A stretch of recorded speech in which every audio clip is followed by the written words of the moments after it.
ओम नमः शिवाय। हर हर महादेव। जब कार्तिक स्वामी ने तारकासुर का वध कर दिया, उस समय तारकासुर के तीनों पुत्रों को महान संताप हुआ। उनमें तारकाक्ष सबसे बड़ा था, विदुन्माली मझला था, छोटे का नाम कमलाक्ष था। उन तीनों में समान बल था। वे जितेंद्रिय, कार्य के लिए उद्धत रहने वाले, संयमी, सत्यवादी, दृढ़चित्त, महान वीर और देवताओं से द्रोह करने वाले, घृणा करने वाले थे। उन तीनों ने सभी उत्तम एवं मनोहर भोगों का परित्याग करके मेरु पर्वत की एक कंदरा में जाकर परम अद्भुत तपस्या आरंभ की। वहाँ उन्होंने कई वर्षों तक ब्रह्मा जी की प्रसन्नता के लिए तप किया। तब सुर और असुरों के गुरु ब्रह्मा जी उनकी तपस्या से संतुष्ट होकर उनके सामने उपस्थित हुए। उन्होंने कहा, दैत्यों, मैं तुम लोगों के तप से प्रसन्न हूँ, अतः तुम्हारी कामना के अनुसार मैं तुम्हें वरदान दूंगा। तुम देवताओं से द्रोह करने वाले हो, फिर भी मैं सबकी तपस्या का फल देता हूँ और सर्वदा सब कुछ करने में समर्थ हूँ। अतः बताओ, तुमने इतना तप किस लिए किया? तब वह दैत्य बोले, यदि आप हम पर प्रसन्न हैं और हमें वर देना चाहते हैं तो यह वर दीजिए कि हम समस्त प्राणियों के लिए अवध्य हो जाएं। जगन्नाथ, आप हमें स्थिर कर दें। हमारे जरा, रोग, वृद्धत्व आदि सभी शत्रु नष्ट हो जाएं। कभी भी मृत्यु हमारे समीप ना आए। हम लोगों का ऐसा विचार है कि हम लोग अजर अमर हो जाएं और त्रिलोकी में अन्य सभी प्राणियों को मौत के घाट उतारते रहें। क्योंकि ब्राह्मण, यदि 5 दिन में ही काल के गाल में चला जाना निश्चित है तो अतुलित लक्ष्मी, उत्तम नगर और भोग सामग्री, उत्कृष्ट पद और ऐश्वर्य से क्या प्रयोजन? मेरे विचार से तो उस प्राणी के लिए सभी व्यर्थ हैं। उन दैत्यों की ऐसी मांग सुनकर ब्रह्मा जी भगवान शिव का ध्यान करके और फिर बोले, हे दैत्यों, अमरत्व सभी लोगों को नहीं मिल सकता, अतः तुम लोग यह मांगने का विचार छोड़ दो। इसके अतिरिक्त कोई और वर जो तुम्हें रुचता हो वह मांग लो। क्योंकि दैत्यों, इस भूतल पर जहाँ कहीं जो भी प्राणी जन्मा है अथवा जन्म लेगा वह अजर अमर नहीं हो सकता।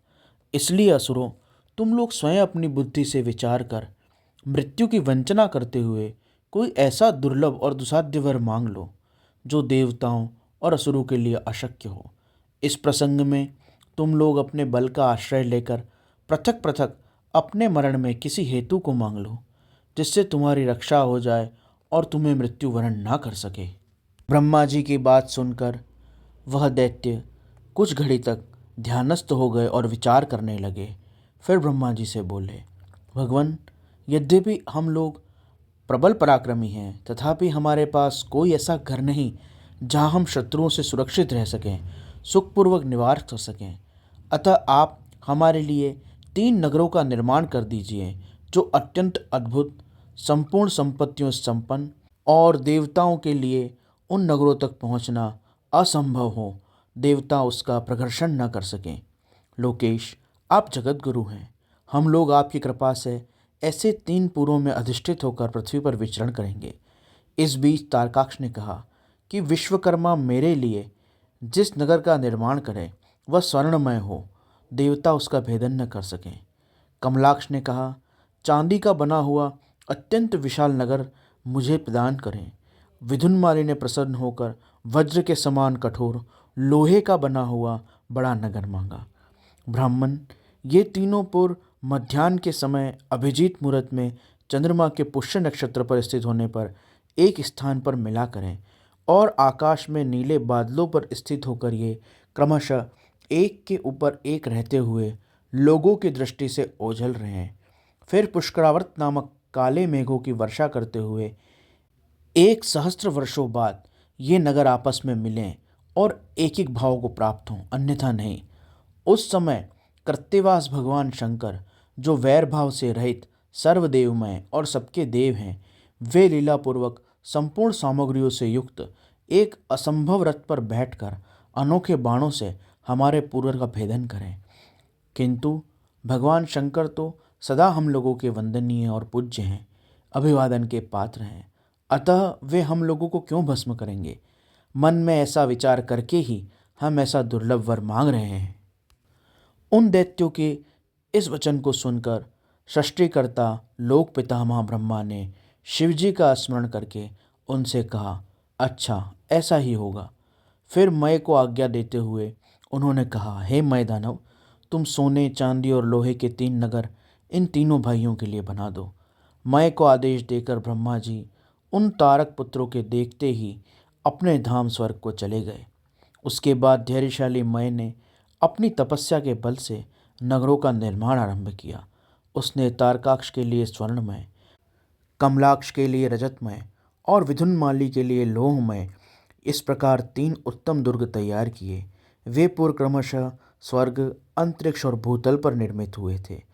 असुरों के हित में तत्पर रहने वाला मय दानव इन 3 पुरों को तारकाक्ष आदि असुरों को देकर स्वयं भी उसी में प्रवेश कर गया।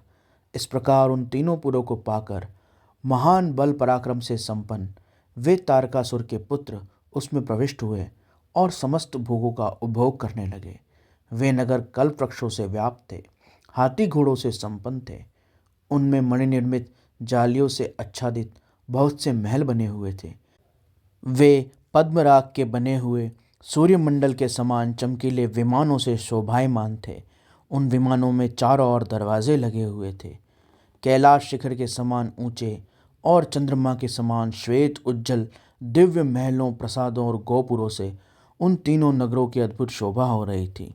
उन नगर में अप्सरा, गंधर्व, सिद्ध, चारण आदि खचाखच भरे हुए थे। प्रत्येक महल में शिवालय, अग्निहोत्र की शाला और प्रतिष्ठा थी। उनमें शिव भक्ति परायण शास्त्रज्ञ ब्राह्मण निवास करते थे। वे बावली, कूप, तालाब, बड़ी तलैया के समूह से, स्वर्ग से च्युत हुए वृक्षों के उद्यानों और वनों से सुशोभित थे। बड़ी बड़ी नदियों, छोटे छोटे सरिताओं और उनमें खिले हुए कमलों द्वारा वो तीनों नगर सुशोभित थे। उन नगरों में संपूर्ण कामनाओं को पूर्ण करने वाले अनेक फलों के भार से लदे हुए वृक्ष थे, जिनसे वह नगर बहुत मनोहर लगते थे। झुंड के झुंड मदमत्त हाथियों, सुंदर सुंदर घोड़ों, नाना प्रकार के आकार वाले रथों और शिबिकाओं से वह नगर अलंकृत थे। उनमें समयानुसार पृथक पृथक क्रीड़ा स्थल थे, वेद अध्ययन की पाठशालाएं थीं। पापी पुरुषों के लिए वह नगर मनवाणी से भी अगोचर थे। उन नगरों को केवल सदाचारी पुण्यशील महात्मा ही देख सकते थे। पति सेवा परायण, कुधर्म से विमुख रहने वाली पतिव्रता नारियों ने उस नगर के उत्तम स्थलों को पवित्र कर रखा था। उन नगरों में महाभाग शूरवीर दैत्य, श्रुति स्मृति के अर्थ तत्वज्ञ, स्वधर्मपरायण ब्राह्मण अपनी अपनी स्त्रियों और पुत्रों के साथ निवास करते थे। उनमें मय द्वारा सुरक्षित ऐसे पराक्रमी वीर भरे हुए थे, जिनके केश नीले कमल के समान थे, घुंघराले थे। वे सभी सुशिक्षित थे, जिससे उनमें सदा युद्ध की लालसा भरी रहती थी। वे बड़े समरों से प्रेम करने वाले थे। ब्रह्मा शिव का पूजन करने से उनके पराक्रम विशुद्ध थे। वे सूर्य, मरुद्गण और महेंद्र के समान बलशाली थे और देवताओं को मत देने वाले थे। वेदों, शास्त्रों और पुराणों में जिस जिस धर्म का वर्णन किया गया है, वे सभी धर्म और शिव के प्रेमी देवता वहाँ चारों ओर व्याप्त थे। उन नगर में प्रवेश करके वे दैत्य सदा शिव भक्ति में रत रहकर त्रिलोक्य को बाधित करके विशाल राज्य का भोग करने लगे। मुने, इस प्रकार वहाँ निवास करने वाले उन पुण्यात्माओं के सुख एवं प्रीतिपूर्वक उत्तम राज्य का पालन करते हुए बहुत दीर्घ काल व्यतीत हो गया।